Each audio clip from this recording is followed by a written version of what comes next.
지구에서 밤하늘을 올려다볼 때 달 다음으로 가장 밝게 빛나는 천체가 있습니다. 바로 금성이죠. 하지만 이 아름다운 빛 뒤에는 상상할 수 없을 정도로 끔찍한 세계가 숨어 있습니다.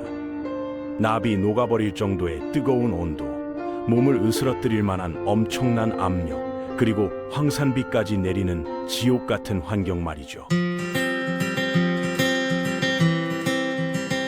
태양계에서 두 번째 행성인 금성은 우리와 가장 가까운 이웃입니다. 태양으로부터 평균 거리는 약 1억 800만 킬로미터인데 금성의 공전 궤도가 거의 완벽한 원 모양이기 때문에 이 거리는 거의 변하지 않습니다. 지구와 가장 가까워졌을 때는 단 4100만 킬로미터까지 접근하는데 이는 다른 떤 행성보다도 가까운 거리입니다. 그런데 재미있는 사실이 있습니다. 금성이 지구와 가장 가까이 있을 때가 우리 눈에 가장 밝게 보이는 때가 아니라는 점이죠. 그때는 금성이 우리와 태양 사이에 위치해서 어두운 면만 보이기 때문입니다. 실제로는 금성이 초승달 모양일 때 가장 밝게 빛나며 이런 놀라운 밝기 때문에 많은 사람들이 금성을 UFO로 착각하곤 합니다. 미국의 지미 카터 전 대통령도 1969년에 UFO를 봤다고 보고했는데 나중에 분석해보니 그것이 금성일 가능성이 높다는 결과가 나왔습니다. 금성이 태양을 가리는 일면 현상은 정말 드문 일인데 각 쌍 사이의 간격은 8년이지만 쌍과 쌍 사이에는 무려 100년 이상의 간격이 있어서 우리가 마지막으로 본 2012년 다음은 2117년까지 기다려야 합니다. 태양계의 모든 행성들은 반시계 방향으로 태양 주변을 돌고 있지만 금성의 자전 방향은 다른 모든 행성과 반대입니다. 시계 방향으로 도는 역행 자전을 하며 한 번 자전하는데 지구 시간으로 243일이나 걸립니다. 금성의 1년은 224일이므로 금성에서의 하루가 금성의 1년보다 길어지는 기이한 현상이 일어납니다. 이렇게 느린 자전 때문에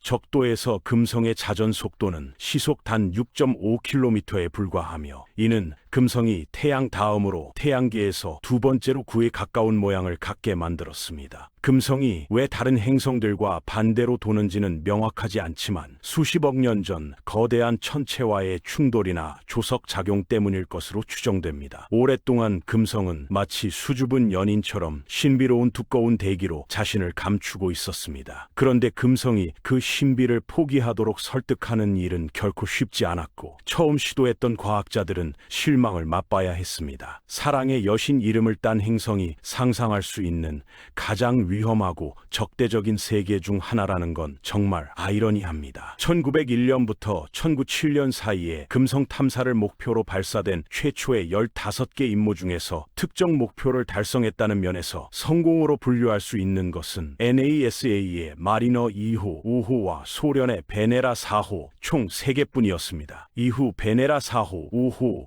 6호의 성공적인 대기권 진입이 이어졌고 1970년대 후반 소련은 베네라 7호로 다른 세계의 표면에 착륙해서 정보를 전송한 최초의 탐사선이라는 이정표를 세웠습니다. 베네라가 금성 대기권으로 하강을 시작할 때 표면으로부터 약 250km 상공의 우주 가장자리부터 약 6km 상공까지 뻗어있는 상층 대기를 만납니다. 이곳에서는 얇은 안개 외에는 거의 보이는 게 없고 금성 대기 질량의 99%가 이 지점 아래쪽에 있기 때문에 베네라가 2층을 통과하는 것은 상당히 쉬웠습니다. 하지만 금성 상층 대기의 화학적 구성은 전혀 달랐습니다. 지구처럼 질소와 산소가 대부분인 것과 달리 여기서는 이산화탄소의 흔적을 감지하기 시작합니다. 화학적 차이를 제외하면 이 고도의 대기는 지구와 비슷하게 행동하여 최고 기온 영하 37도에서 최저 기온 영하 143도까지의 극심한 온도 차이를 보입니다. 베네라가 표면에서 약 60km 떨어진 금성의 주요 가시광선 구름층에 도달하면 가시광선 사진에서 우리가 떠올리는 두껍고 칙칙한 노란색을 만나게 됩니다. 이 구름층에서는 태양흥으로부터의 자외선이 이산화탄소를 일산화탄소와 산소 원자로 분해시키고 이런 원자들이 이산화황 수증기와 반응해서 황산 구름을 만들어냅니다. 황산은 부식성이 매우 강한 물질이고 이로 인한 산성비는 금성의 지옥 같은 본성을 더욱 부각시킵니다. 베네라가 격렬하고 산성인 구름의 혼란스러운 소용돌이 속으로 들어가면서 금성의 표면은 행성의 두꺼운 구름 덮개 때문에 전혀 보이지 않았습니다. 같은 덮개가 금성에 닿는 햇빛의 약 4분의 3을 반사하여 금성이 밤하늘에서 두 번째로 밝은 천체가 되는 이유를 설명해 줍니다. 이 구름들은 지구에서와 마찬가지로 번개를 일으킬 수도 있지만 그렇게 흔하지는 않습니다. 우리가 가시광선에서 겨자색 구름을 볼 때는 그 아래에 있는 것들이 거의 보이지 않지만 적외선 센서 기술을 사용하면 모든 것이 완전히 다르게 보입니다. JAXA 우주선 아카츠키가 촬영한 사진들은 금성 대기를 둘러싼 밝고 어두운 점들과 훨씬 더 선명하게 보여줍니다. 적외선 관측에서 보면 두꺼운 이산화탄소층이 만들어내는 열 때문에 표면 전체가 빛나고 있어서 대기에 짙은 이산화탄소 구성을 아주 명확하게 볼 수 있습니다. 이산화탄소는 효과적인 온실가스로서 태양으로부터 오는 열을 가두어 엄청나게 높은 표면 및 대기 온도를 만들어냅니다. 황산이 외부 껍질을 부식시키고 바람은 초당 100m로 불어댑니다. 고도 50에서 55km에서는 온도가 25에서 75도로 급격히 상승하여 물집이 생길 정도로 심각한 수준에 도달합니다. 금성의 표면 기압은 지구의 72에서 97배에 달하는데 이는 엄지손가락 위에 자동차 한 대가 올려져 있는 것과 같은 압력입니다. 베네라가 황산 구름층의 바닥을 통과하면 깨끗한 공기에 도착하지만 이곳의 상황은 더욱 이상합니다. 이 수준에서 이산화탄소의 밀도는 너무 높아서 더 이상 기체로 작용하지 않고 일종의 초임계 유체로 작용합니다. 초임계 유체는 액체와 기체 사이 어딘가에 있는 물질 상태로 두 가지 특성을 모두 갖고 있습니다. 위쪽 구름의 빠른 속도와 달리 바람은 여기서 시속 5km 정도로 느려지며 마치 수온이 464도인 강물을 헤쳐나가는 것 같은 느낌입니다. 비교해보면 수성이 태양에 더 가깝고 금성이 수성의 27%에 불과한 태양 복사선을 받음에도 불구하고 수성의 최고 기온보다 34도나 더 뜨겁습니다. 차이점은 수성에는 열을 유지할 대기가 없지만 금성에는 확실히 있다는 것으로 이는 밤에도 심지어 극지방에서도 온도가 거의 일정하게 유지된다는 것을 의미합니다. 금성의 크기와 질량이 지구와 매우 비슷해서 종종 우리의 자매 행성이나 쌍둥이 행성이라고 불립니다. 지름은 지구의 12,740km에 비해 12,100km로 약간 작고 밀도는 우리의 세제곱센티미터당 5.5g에 비해 5.3g입니다. 이는 금성의 중력이 지구 중력보다 10분의 1 정도만 약하다는 것을 의미하며 표면 중력은 초당 제곱미터당 8, 9m입니다. 현대 기술은 금성의 고도에서 엄청난 열기를 더 잘 보여주기 위해 갈릴레오 위성이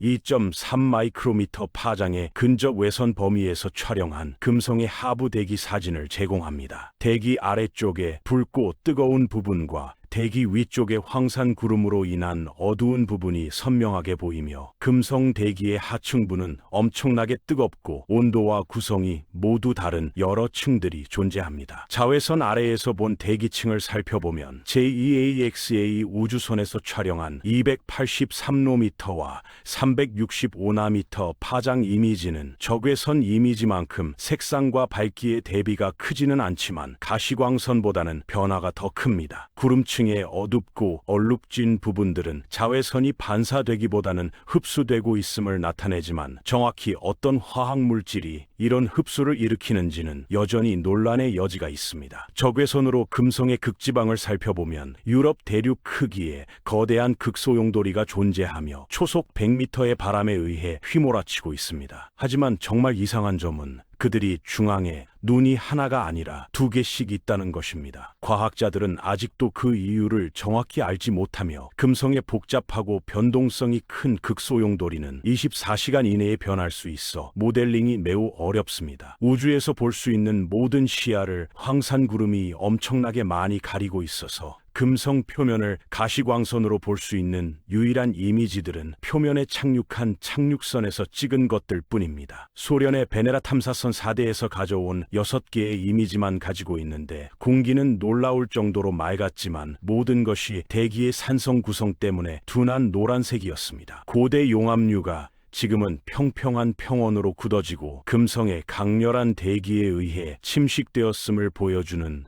단단하고 바위가 많은 황량한 땅이 발견되었습니다. 모든 것이 굽는 듯한 열기 때문에 매우 건조해 보였는데 베네라 탐사선들은 열과 엄청난 압력이 합쳐져서 금성 표면에서 2시간 이상 지속된 적이 없었습니다. 베네라의 사진들은 바위 투성이 땅의 상황을 간략하지만 생생하게 보여주었습니다. 결국 베네라의 사진들은 행성 표면의 아주 작은 부분만을 다루었을 뿐이어서 금성의 끈적끈적한 구름들을 통해 들여다볼 수 있는 다른 방법이 필요했습니다. 바로 레이더 이미징이었죠. 1970년대 파이어니어 금성 궤도선은 일부 레이더 매핑 데이터를 제공했지만 해상도가 낮고 이미지가 불완전했으며 금성의 북극과 남극권의 대부분이 사라진 상태였습니다. 소련은 1983년에 베네라 15호와 16호를 통해 레이더를 사용하여 금성 표면을 지도화하는 과정을 시작했지만 NASA는 지형, 지각 변동, 충돌과 화학적 과정, 침식 등 모든 것을 보고 심지어 금성의 내부까지 알고 싶어 했습니다. 그래서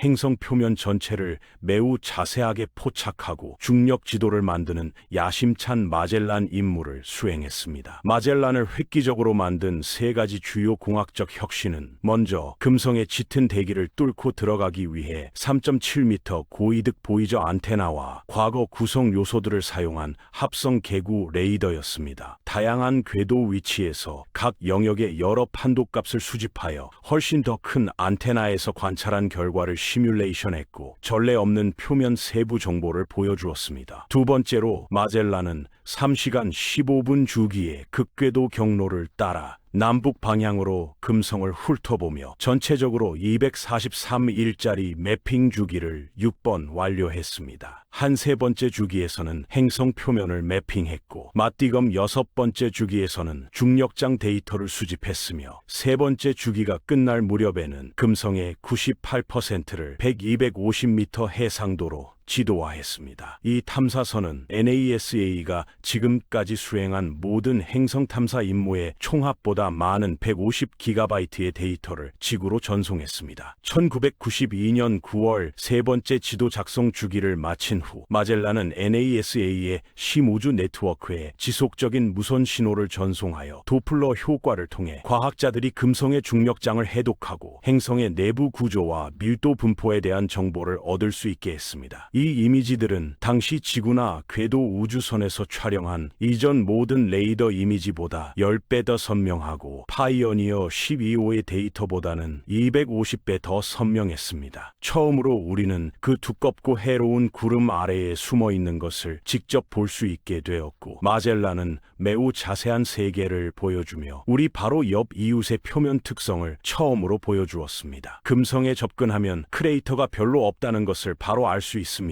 달이나 화성과 비교하면 거의 손상되지 않은 상태이며 마젤란은 행성 전체에서 940개의 충돌 분화구만을 확인했습니다. 많은 작은 충돌 분화구들은 운석이 금성 대기에서 타버리기 때문에 볼 수 없고 우리가 발견한 다른 분화구들은 예상과 달랐습니다. 하우, 다닐로바, 아글라오니체 3개의 분화구를 보면 충돌 시 표면에 파편이 분출되어 각 분화구 주위에 옅은 노란색 담요 같은 지형을 형성합니다. 분화구 분출물은 독특한 흔적과 모양을 남겨서 과학자들이 충돌 각도와 에너지, 충돌 시간, 표면과 표면 아래 물질의 구성 등을 결정하는 데 도움을 주며 모두 용암 흐름과 비슷하게 꽃 모양의 구불구불한 흐름을 보입니다. 달 같은 공기가 없는 행성에서는 충돌로 인해 튕겨져 나온 물질이 호를 그리며 탄도 경로를 따라가지만 금성에서는 분출된 파편이 행성의 짙은 대기와 상호작용하여 강력한 바람을 만들어내고 물질을 지면을 따라 흐르게 합니다. 이로 인해 맑은 모양의 특이한 줄무늬가 생기는데 이는 금성에서만 발견되는 독특한 현상입니다. 폭이 90km인 애덤스 분화구에는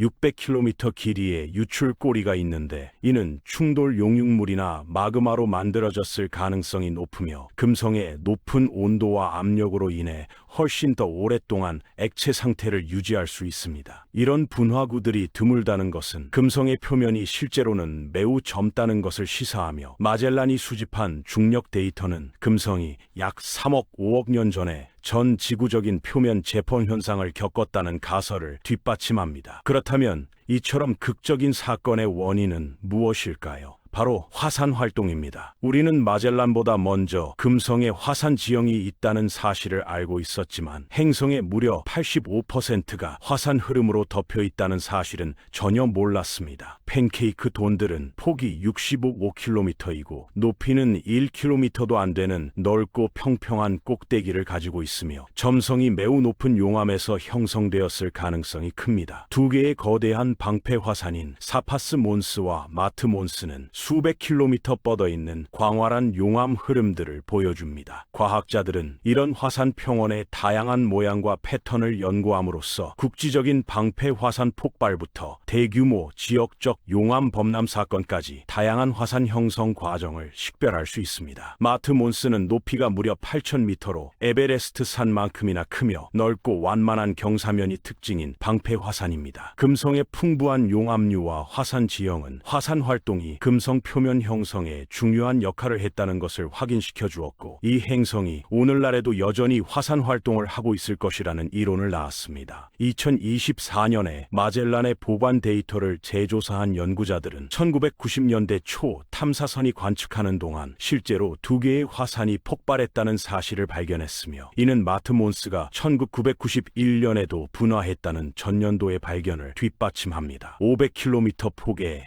야빈 코로나 같은 표면 코로나는 행성의 맨틀 깊은 곳에서 뜨거운 상승 마그마가 표면에 도달하면서 남긴 흔적입니다. 지구에서는 지각판들이 이 마그마 핫스팟을 따라 이동하여 하와이 같은 화산 사슬을 만들지만 금성은 단 하나의 지각판만 가지고 있기 때문에 맨틀 플룸 활동으로 인해 마그마가 식으면서 붕괴되기 전에 표면이 위로 올라가 코로나들을 형성합니다. 약 500개의 코로나는 판 경계와 일치하지 않는 패턴으로 행성 전체에 널리 분포되어 있으며 지구 같은 이동성 있는 판으로 갈라지기에는 너무 두껍거나 강한 암석권을 시사합니다. 이 모든 증거는 지각이 대체로 제자리에 머물지만 아래쪽의 힘에 의해 변형되는 독특한 형태의 지각 변형을 시사하며 이 정체된 뚜껑 행성 모델은 금성의 폭주 온실 효과에도 역할을 할 수 있습니다. 지구에서 지각판들은 해양탄소를 묻는 중요한 과정을 수행하여 온도와 대기 중 이산화탄소 농도를 조절하지만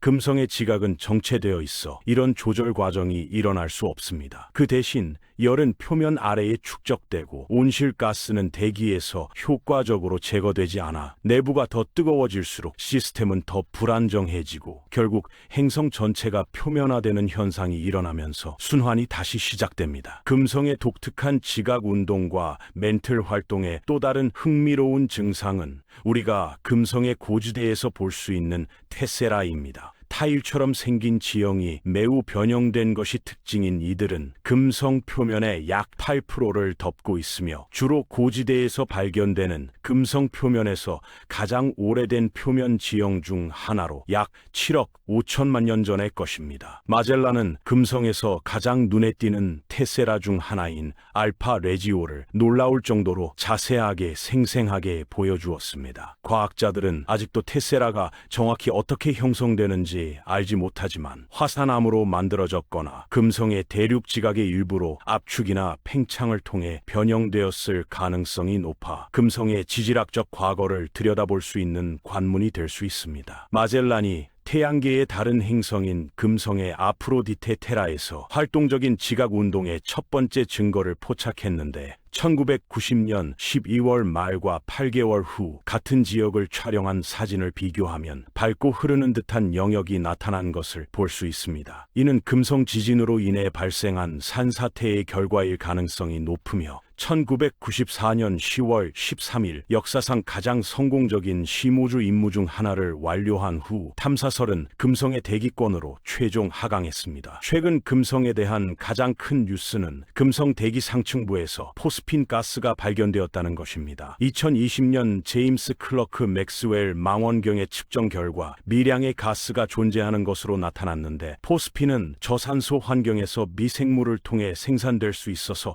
모든 사람을 흥분시켰습니다. 하지만 이후 연구에서는 그런 포스핀을 더 이상 발견하지 못했으며 2022년에는 NASA에서 기각했습니다. 그 외에도 많은 질문들에 대한 답변이 필요합니다. 크기가 매우 비슷한 금성과 지구라는 두 행성이 왜 이렇게 다르게 진화했을까요? 옛날에 표면에 액체 상태의 물이 실제로 존재했나요? 수십 년간 상대적으로 간과되었던 금성이 갑자기 다시 관심을 모으고 있으며, 향후 10년 안에 금성을 탐사하기 위한 여러 가지 임무가 발사될 예정입니다. NASA에 다가올 VERITAS와 DAVINCI 임무는 금성에 물이 존재했는지, 만약 있었다면 금성이 사람이 살 수 있었을지, 시간이 흐르면서 금성은 어떻게 진화했는지, 금성이 오늘날에도 여전히 화산 활동을 하고 있는지 같은 질문에 대한 답을 찾기 위해 시작될 것으로 기대됩니다. 현재 2028에서 2030년에 발사될 예정이며, 계획대로 진행된다면 금성에 대한 우리의 이해에 다시 한번 혁명을 일으킬 것입니다. DAVINCI는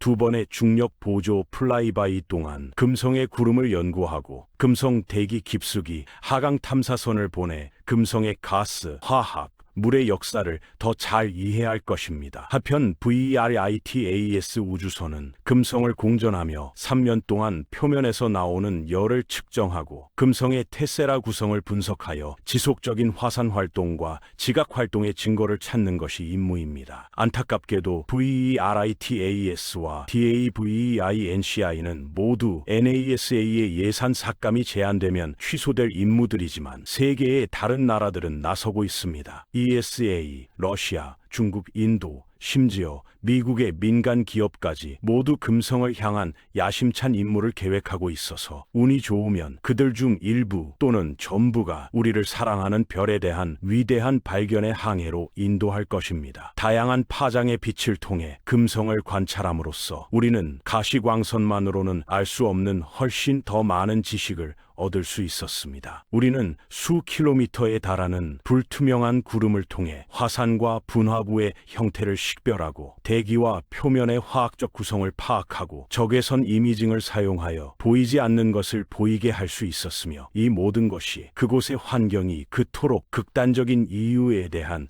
귀중한 힌트를 주었습니다.